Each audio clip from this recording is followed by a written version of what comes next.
This is my third trip to Israel. I finished theology in college, so this is also interesting to me. Getting to see amazing biblical sites, going to places where Jesus has walked, it's such an awesome experience. But I think the most intriguing parts of this trip is how Jewish people worship, especially when they welcome the Shabbat. Now, disclaimer, I may not agree with everything that the Jewish people do during worship, but their enthusiasm has really challenged my faith. Their Sabbath worship is filled with joy. They might have a little too many rules for me, but look at this video of the people welcoming Shabbat.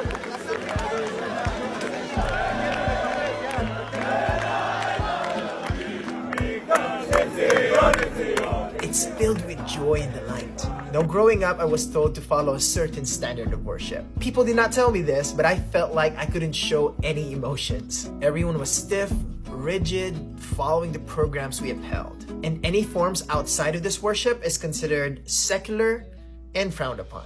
So I grew up filtering my reaction and always thinking about what's okay and what's not okay for worship. And in all that, I think I forgot the real essence of worship. I was an intellectual Christian, but an emotional atheist. My worship was dry, monotonous, and rule-centric. I ended up feeling like I was dragging myself to church. It was a burden, not a delight. It felt like I was not connecting with God, but merely just ticking a list. Remind me of this story I read a few years back. There's this famous guy, his name was Betterton, and he was an actor. He was approached by the Bishop of Canterbury. The Archbishop said, "Mr. Betterton, how are you able to connect to your audience so powerfully by speaking of things imaginary?" He said the reason is very simple. It all lies in the power of enthusiasm. He said, "We on stage speak of things imaginary as if they were real, and you guys in the pulpit speak of things real as if it's imaginary." How do you worship God? Is it based on sets of do's and don'ts? A list that you need to finish? Like a chore to do? Maybe like dishwashing, something that you have to finish? Is it a date with someone imaginary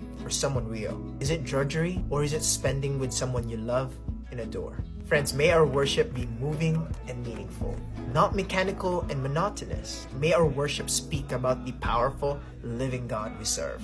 Love always brings enthusiasm. May our worship reflect that.